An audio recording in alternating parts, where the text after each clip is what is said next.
Happy Monday or Tuesday or whenever you're listening to this.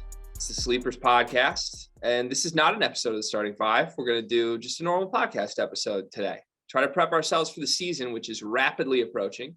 We're joined by a friend of the show, Rivals Davis Moseley, a Michigan basketball insider, among other things, recruiting analyst. We've talked to him in the past about Isaiah Collier. We've talked to him about both Michigan and Michigan State recruiting. So it seems like a timely time to bring Davis back. Davis, how you doing this morning? I'm doing good, man. I'm living life here at college, just getting my day started the right way, put it that way. Sir, Davis Scoops. That's it, man. That is me. And we have Carter Elliott, who, as you can see, looks very sad. He looks like he's dressed for a funeral. At this rate, it might be his own funeral. Well, no, not necessarily. I've actually decided to take a couple of job interviews to pick up some weekend part-time shifts. I'm looking to free up some time during that time to do something productive. So I got a couple of interviews lined up once we get off of this podcast, just to pick up some quick little cash makers on the weekend, do something productive with my time. Got it. I assume that's a Michigan State football thing. You were in Maryland this weekend for that game. Yeah. I like literally I saw a bunch of turtles, a bunch of Maryland fans. And on the way into the game, I had nothing to say but bad things about how turtles are slow, how plastic straws are stupid. Bring those back. I don't care about the turtles. And then I walked out an absolute loser by 14 points. I spent hard-earned money, time, lost my voice a little bit at the game, yelling as our defense was getting torched. So it was a tough weekend for me, very tough. I watched that, and then I also took to Twitter after the game, and one of the first things I see is the Izzone camp out, and two of my best players are in walking boots at the Izzone camp out as well for the basketball team. So nothing really going my way as of late. And then the Lions wrapped it up with a loss yesterday as well, giving up a solid 50 points to Geno Smith. I don't know how much more I can take. Yeah, the Seahawks had 9 drives yesterday. They didn't punt. They didn't punt once all game. They didn't punt. They weren't stopped. They had 5 touchdowns, 3 field goal attempts, and then kneel out the game. The Lions lost by 3 points. It's just incredible stuff. When's the last win that you personally have taken, Carter? I was trying to think, like, when's Carter's last win? I mean, are you kind of like Akron? Is Akron a win? Does that count? I mean, I'm into like the small like life wins now. Like I woke up this morning, my oil change 2 weeks ago was like 50% off for like being a loyalty member. So like stuff like that. Sports wise, nothing. Yeah, they need loyalty member programs for sports franchises. You would definitely catch a break, at least with the Lions. Michigan State, I don't know. Look, that Michigan State's down bad when like I start getting attacked on Twitter, and like 2 people that I've never interacted with on Twitter were in my mentions hard and like name dropping the dorm that I stayed in college and being like, oh, this is just your shtick. You like to hate against the school you went to. We all know you're a Michigan football fan. I was like, no, I'm actually not. Like, I genuinely can just make fun of my own team. Because I was tweeting out like the schedule caps, because that was Michigan State fans' thing, was to shit on Michigan's non-conference schedule as if that was a sign that they were a bad football team. When in reality, Michigan State beat Western Michigan, who lost to San Jose State by 30. And you're now seeing Washington and Minnesota, how great those teams look against any team with a pulse. Spoiler alert, they look bad. So anyways, that's I can always gauge where Michigan State fans' heads are at based on how vicious they get to me. But again, to set the record clear, I am very clearly a Michigan State football fan. This team stinks though. I'm not afraid to say that. Like I'm not going to get pumped up on a Saturday and be like, oh, we're good. We stink. We're horrible. And I think Michigan State fans need to come to terms with that. Also, Cart, last thing, and then we'll get to Davis because we just have him sitting here right now. Mel Tucker, still the $95 million man. Apparently, there's some behind-the-scenes lawsuit stuff happening with his contract. Have you heard about this? I did hear about that, but I'm not gonna address anything further than I'm telling you right now. Mel Tucker is our head coach, and that's our guy. I know that. Yeah. But like, why won't the university release the records on his contract? Like I said, Greg, I mean, we talked about this off the air, and I just told you just now, that's my coach, that's my guy, and that's the only comment I'll have at this time. All right, big Dan Campbell energy from you today. Big, that's big. Aaron Glenn's our guy. He's a great coach. We're close. That's what I'm hearing from Carter Elliott right now. Thank God Davis is here, because I was about to shut this whole bitch down. Is that not what just happened? That is word for word what Campbell said. Can we move on, please? No, I'm making you address this. You just word for word Dan Campbell. Wait, you just said you're making me address this? Yeah. Come on, baby. We're recording this on Zoom. Watch this. Here we go.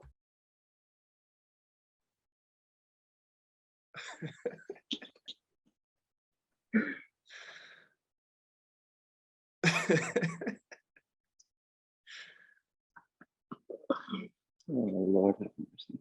I was trying to lip read as best as I can. Yeah, trying to do that, but I'm not sure. He said any words. Get that over with. That's it, Cart. Mm-hmm. All right. That's a good move there. Let's move to Davis. What a start for today's episode. I'm sure our Apple and Spotify listeners enjoyed that little trick from Carter. That was great. Thank you for that. Always have the viewers and listeners in mind. Davis, Michigan basketball. You recently visited Ann Arbor for the first time. I believe you got to see this team behind the scenes, and you also got to experience just the whole Michigan visit vibe. Not that I'm not going to make any statement on your athleticism, but like it seemed like you kind of pulled a recruit. Like you got treated to the football game and all that. How'd the visit go? Yeah, it really did feel like that, honestly. Like, I went up there for my birthday. My birthday was Saturday, so it was a great time to get up there and go for the game. But I've got some friends within the program, and they're super cool with me, and they just basically took me in and showed me everything that was there. Showed me the facilities. Got to watch practice, the first official day of practice, which was Friday. That was super cool. A lot of conditioning, but I was there and got to see everything. And then of course the football game was crazy. They took me out to midfield on a Friday night, which was super, super cool. The big house is incredible. Overall, it's just truly an unforgettable experience. Very, very appreciative. And it was a very, very generous of the Michigan basketball staff to do so for me. So just got to say thank you to them. So hold on, I got a question for you. So you said you were there for the first official day of practice? Yes. Okay, so I need to know the vibes, because obviously, I've been a part of like the first day of practice vibes and, the energies. You can, honestly, I truly believe this. There is some sort of energy or like feeling certain teams have when they are going to be good on that first day of practice. But there's also like some fake, like rah-rah bullshit, like while you're doing defensive slides and things like that. What was the actual energy kind of like in the gym and with the practice? Like, were you feeling it or? Oh yeah, it was incredible. They were jumping up and down, going crazy. The one thing that kind of, epitomizes the energy was when they were running, they go back and forth down the court, up, downs, about, I think it's 8 times in a minute and 2 seconds. And at the very end, Cooper Smith, who is the director of player personnel, Jay Smith's son, he walked on. He had 2 or 3 seconds left, and he dove across the finish line, busted his chin open on the floor, had to go get some stitches. It was crazy. Jesus. But he had 2 or 3 seconds left. He easily could have made it, but he dove across. Everybody's gassed. This is the final one, and everybody just goes crazy. And it was incredible. The coaches were electric. And it's hard to gauge for a practice, but they really looked like they had, I hate the cringy saying the juice, but they had some fire in them. It was really cool to see. So I think we should do a little stock watch. I think that's how I want to frame this. This is also maybe a good idea for things we could do with other teams, Cart. Like we could probably do a Michigan State stock watch heading into the season. We might even be able to do other Big Ten teams stock watch heading into the season. But let's do Michigan today. Are we starting with Cooper Smith or?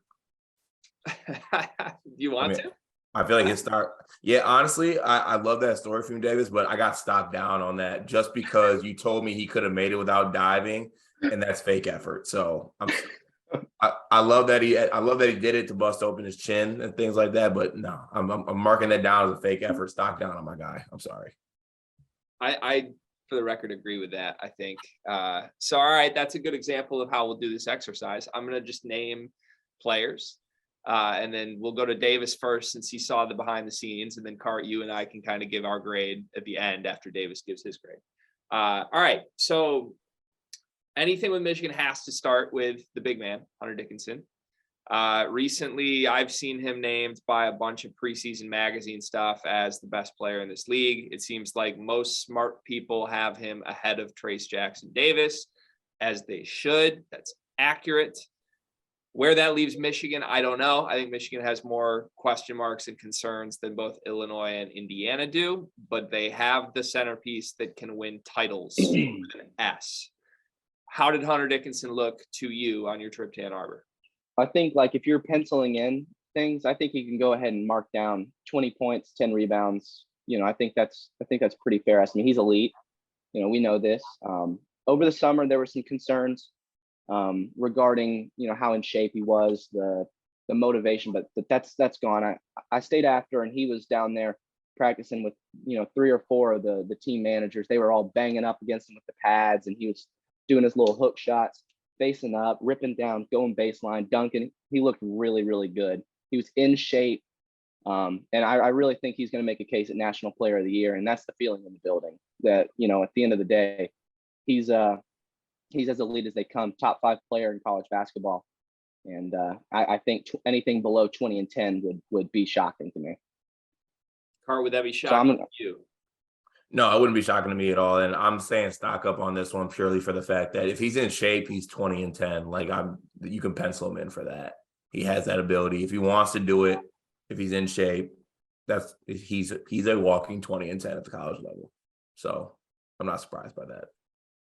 Stock up for you also, Davis, I assume? Yeah, oh yeah, for sure. So I'm intrigued by Hunter's role on this team because it feels like it could potentially be, I don't know, like, are they going to cater around him more than they did last year? It's already kind of hard to do that, right? Like, I think they catered around him pretty hardcore last year. If you listen to some of the public facing comments that the coaches have made, it's been like, we don't have to score only through Hunter this year, which intrigues me. Because I would think they do. I would think it would be even more so this year than last year. But I don't know. We're going to get to the other guys on this team. I guess like with Hunter, for me, like you said, there were concerns in the offseason on whether he was in shape, whether like what's his mentals like. I know the overseas trip, I talked to multiple people that were just like, he doesn't really look enthused to be here. But like, I guess my thing is, what do we think Hunter's motivation is at this point? Like, does Hunter still full on believe he's an NBA player and this season is an audition for the NBA still? Or has he just sort of like accepted and settled into like, I'm going to make millions of dollars at Michigan off NIL and be a rivalry guy, and I'm perfectly content with that? What do you think, Davis? I mean, I think, it's hard to say, but I think he's probably in his own mind is gunning for National Player of the Year, Big Ten Player of the Year, and that's on the personal side. And they think that they can win championships, and that doesn't just go for Hunter; it goes for everybody in the building. But I think it's a little bit of both personal motivation to prove, to everybody else who he is as a player, and I think the one thing that I look at is as a freshman, he was named to the second team All-American team, and then his stats got better across the board. He averaged 14 as a freshman, then he's 18 as a sophomore, and he doesn't even get a peep for the All-American team. And I think that he's going to come back with that in his mind and make a run for not only National Player of the Year, but a national championship. Wow. So first of all, bullshit. Second of all, but I'm kidding. But honestly, with that point though, G, because I think it's interesting to me because I think we talked about it earlier when we did a Michigan talk a little while back, is kind of where Hunter is mentally as far as, he like we said, he could be a walking 20 and 10. But when, being the villain, being the dickhead rivalry guy, like sometimes that can take away from some certain things. Like if there is maybe a little bit more I don't want to say maturity because I don't know. That sounds wrong because I think he is mature to a certain point. Like he doesn't necessarily hurt his team with like the way he acts, but at a certain point, I feel like there can be a little bit more. I'm a junior, I'm an older player. Let me leave the other stuff back a little bit, but at the same time, it's also what makes him so good. You know what I'm kind of saying here, G? Yeah, the edge of Hunter Dickinson is something that I don't think will ever go away, particularly from a rivalry standpoint. Like, in Michigan State games, he's going to be demonstrative toward the Michigan State bench. When he plays Maryland, he's going to clown. Well, maybe not with Turgeon gone now, but he was going to clown that coaching staff that didn't recruit him. I think all that's fine, and I wouldn't want that to change personally. One, because it's entertaining and it's part of the rare fun things in college basketball when players actually have a personality, but there is a fine line. It's more about the disengaging, because he disengaged against Illinois every time he's played Kofi Cockburn in his career. And that just is what it is. I'm not happy to say that, but it's why Michigan hasn't beaten Illinois in his entire career. So he needs to be more consistent in my mind. Like if he wants to be demonstrative and the dickhead stuff, do that every game. That's fine. But make sure you give me 20 and 10. Don't shy away. And that's, if we're going to talk national player of the year or even the quote unquote championship thing, like that can be non-negotiable. I guess to just go back to Davis saying that national championship in the same sentence as this Michigan team. That's a big thing to say. Sure. I think is that real? Is that real? I mean, that's certainly the feel in the building. I mean, and I think, every team thinks they can, win whatever they need to. But I mean, when you're returning a top 5 player in the country and you've got the pieces around him that they do and the improvements of some of the players on the roster, which I'm sure we will get to soon. Yeah, I mean, I think that they really feel that they can win a national championship, and not only that, but multiple championships. I think they have a legitimate pathway for a Big Ten championship, a Big Ten tournament championship, and like I said, I think that there's certainly a feel in the building that they can win the national championship with this team. I'm looking up last Ivy League transfer point guard to go to the Final Four, and in my Google results, and I'm not seeing anything. So we'll see. Who knows? Interesting. Very nice. Yeah. Why get players via transfer when you could just not get players via transfer card? Let's not make this about me and you. Let's not do that.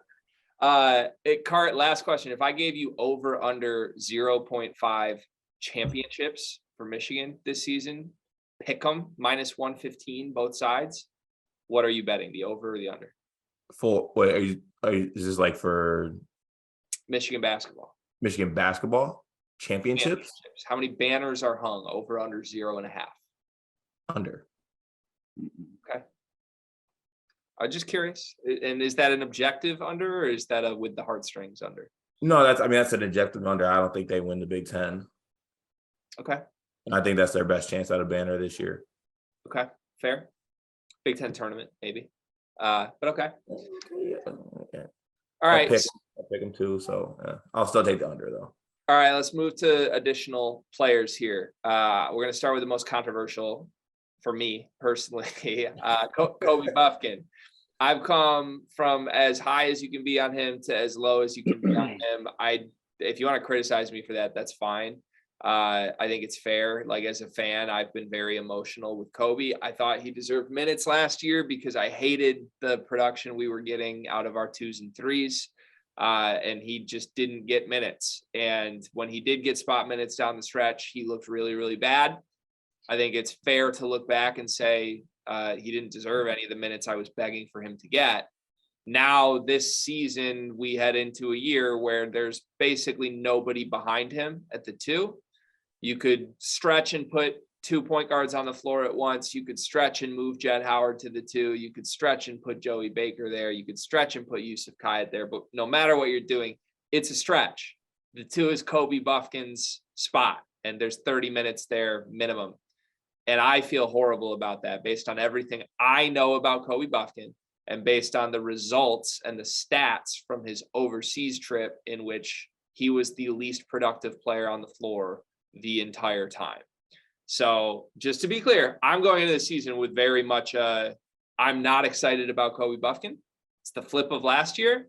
But Davis, you're sending different signals my way. So I'm Yeah, ready you to know, be proven wrong.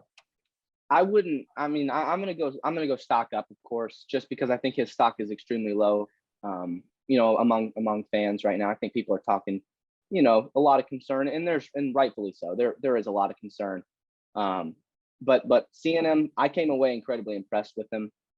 Certainly from an athletic standpoint. I mean, he's 6'4", every bit of 200 pounds now. He's put on a lot of good muscle, and that's what he did over the offseason. He really worked on his body physically, and now it's just the mental aspect of it all, putting all of the game together. I came away impressed. He looked like the best athlete on the team.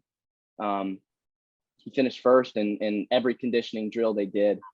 And it was a very impressive thing to see. He's explosive. He's bigger now. And he shot after practice and looked good. And now for granted it's practice, you know. But I think he's going to have a really good season, and everyone in the building is supremely confident. I spoke with Jett Howard over the phone about 2 weeks ago, and that was the one guy he kind of highlighted as who's going to shock people this upcoming year. I agree with him. I think Kobe's going to have a really good year. Greg, how happy does that make you? I mean, happy, I don't buy it at all. I love you, Davis. I really do. I straight up don't buy it. I think, and I want Cart's opinion on this. If the takeaway from seeing the team is Kobe Bufkin is popping athletically, my takeaway is this team is extremely unathletic. That's just it. And now I haven't even thought of it that way, but now I'm thinking, okay, we have Jalen Llewellyn, who is an okay athlete, I think, for a point guard. Hunter Dickinson, who's a poor athlete for his position. Terrence Williams, who is a non-athlete. And Jett Howard, who we'll get to.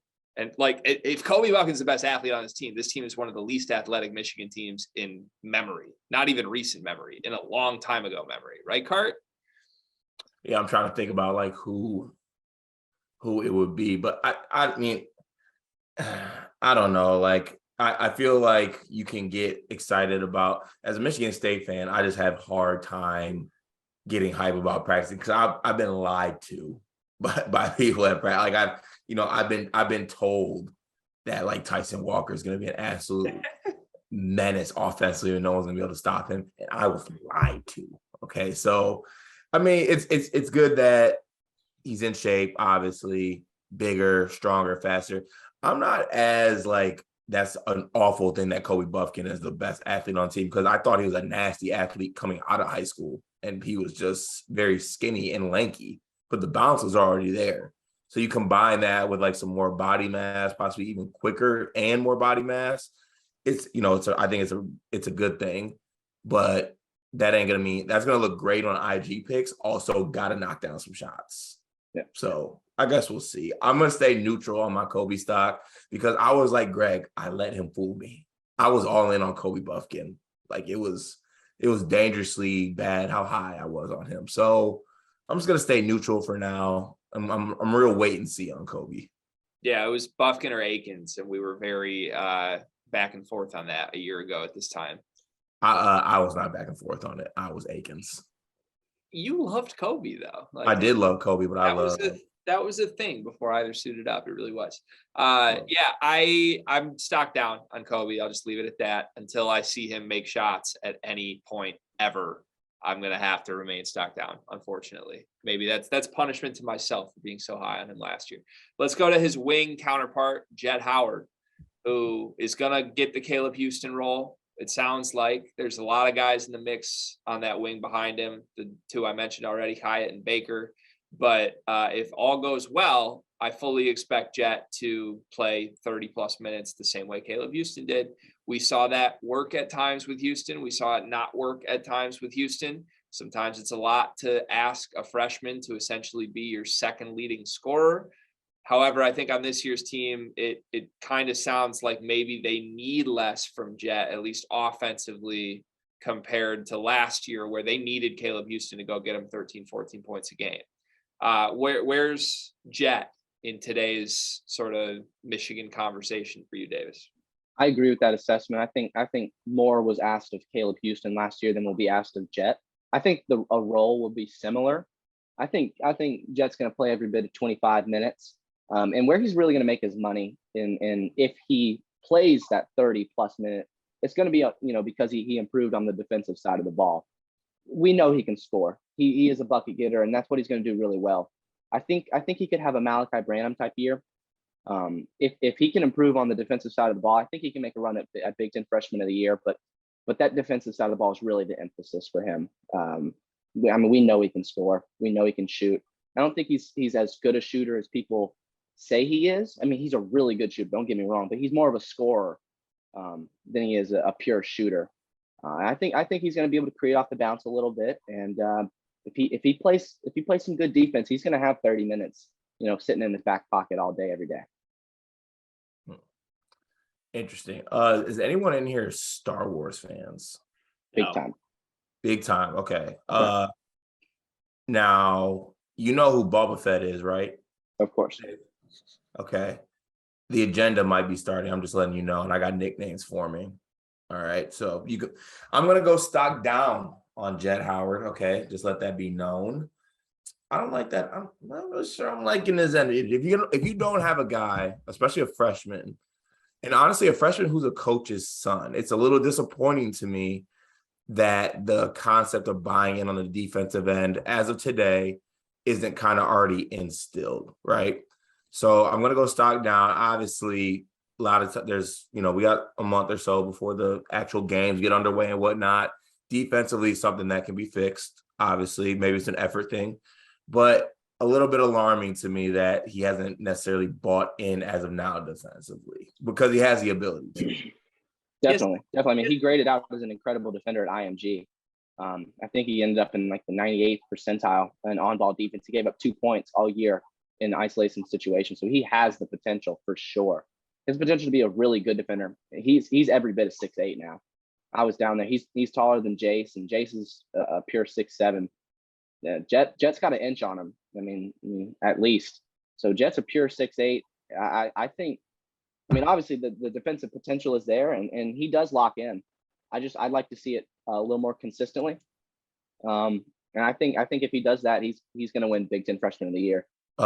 Wrong, Davis, because this is your Big Ten Freshman of the Year. I don't know if you is it okay. That's your Big Ten Defensive Player of the Year, goddammit. Big Ten Freshman of the Year. You sent me that exact picture 4 days ago on your flight to Maryland boarding and said, "We're fucked." That was all the commentary. I said your. No, you said we're. We're not going to pretend like that picture has you excited right Hey, now. When he gives up 39 and 10 to Hunter, let me know. Because there's going to be no defense on, he can score, don't get me wrong. But 35 and 10 is going to be the floor on that one. I was going to say that's conservative, but then I realized that Jackson Kohler is only going to play 15 minutes a game. So 35 is probably right in his 15 minutes. Mm-hmm. All right. To Carter's point on Jett, though, quickly, I want to obviously push back. How is he supposed to show that he's bought in defensively or development defensively when he hasn't played a game for Michigan yet? Hey, show up ready so you don't have to get ready. Stay ready so you don't. What does that even mean? What's like? You said you wish you would have seen it. Like you want to see it. Like where are we supposed to see it? He hasn't played. I mean, that's not my job to tell him how to show me. I'm just find a way. Okay. All right. Maybe he'll show you in that in the Carmelo Anthony role that he is reprising. Carmelo? You think he's going to play a lot of defense in the movie? In the movie. Oh, sorry. I got really fired up for a second. I forgot he's a child actor. Maybe that's why he is. Jalen Llewellyn, point guard. Stock up for me. This is the first one I'll just say stock up. Look, hey, don't say I'm not objective, people. If people want to keep shitting on me like I'm just constantly praising my team and hating on others, I've said down for everybody so far. I'm up on Llewellyn. I was as low as I could be on him, though, maybe 2 months ago. And now I'm not. I think he looks really good. He led the team in scoring in the overseas trip. The film that I saw was pretty dynamic. I think he could be a whole new guy out of the Princeton offense from what I've seen. I still am looking at this with like a little skepticism just because transfer point guard, asterisk. I hate those. But if we get 1 to 2 years of Llewellyn, I don't know. He can hit shit off the bounce. I've missed seeing a point guard in a Michigan uniform do that so much the last few years. How'd Llewellyn look to you, Davis? He's a shoe-in at point guard. No surprise. He's going to play 30 minutes. Regardless, he can slide to the 2. He can score, and like you said, he led the team in scoring overseas. There's not really much else to say. I mean, people were upset about it coming in, but I think he's going to be the best transfer point guard under Juwan Howard. I think he's better than Mike Smith. I think he's better than Devontae Jones. I think he's going to have a really good year. I think he's going to average double-digit points and can probably get 4 or 5 assists, something along those numbers. I think he's going to have a really good year. I think he's going to shoot well, and like you said, he can score off the bounce. Michigan hadn't really had a point guard that could score off the bounce in a long time, so I think he's going to have a really good year for us. Yeah, and I'll say stock up as well, G. And also in regards to the whole transfer PG thing, the only reason why I think you have less to worry about is because to me, at least on the top of my head, I might be missing a few just because there's obviously a bunch of transfer PGs. But when I think transfer PGs, at least in recent memory, it's been a lot of guys who are gunners and like chuckers. I don't necessarily think that Jalen Llewellyn is a chucker. I think that more so he has a game that could be, there's more to his game than just running kind of a plain vanilla Princeton offense, like you said. So in a system where he's able to get shots off the bounce and do more things, he's not a guy who he's coming from a school where, like, let's go back to Mike Smith. Mike Smith is a guy who was averaging close to 20 points, but he was shooting damn near 40% from the field and less than 30 from 3, high volume, things like that. I basically think that Jalen Llewellyn has a really well-rounded game that when in like an expanded role with Michigan, there's not going to be a drop-off necessarily. And he was a 4-star guy coming out of he's a top 100 kid. Yeah, 4-star, top 100 kid coming out of high school. So, he did it, and he's a guy who has the ability. So I'm a little less like worried about like the transfer PG with him not being as good, which sucks because I would love for him to flop. I'll be honest with you. That's just what it is. One thing I'll say is he's also a lot bigger than the other guys have been. Devontae Jones was 5'11", Mike Smith was 5'9", Jalen Llewellyn 6'2". It'll be nice to see Michigan with a point guard. He's 6. Okay. Yeah. He's big. He's 6'2". He's probably bigger than Eli Brooks was. I think he's a little shorter, probably 2-3 inches shorter than Kobe, but he's 6'1.5", 6'2". So it'll be nice to see Michigan with a point guard that's not a midget. Cart, what you were saying was a system could really have a negative impact on a player and maybe not show what they're truly capable of. That's something you feel strongly about. God damn it. All right. I'm just wondering, I won't even go where I was going to go. You're already down bad enough. I was just curious. I wanted you to reiterate that point for me. All right, I have to wrap in just a minute. We're going to cut the episode shorter than we probably could have with Davis. I apologize, but let's go around the horn. Give me one player on the bench or someone we haven't talked about. I guess you could include Terrence Williams in this that either is impressing you or is stock up compared to what. Yeah, I'll go with that one. Terrence Williams, staff loves him. He's going to be a big piece. Going to average double digits.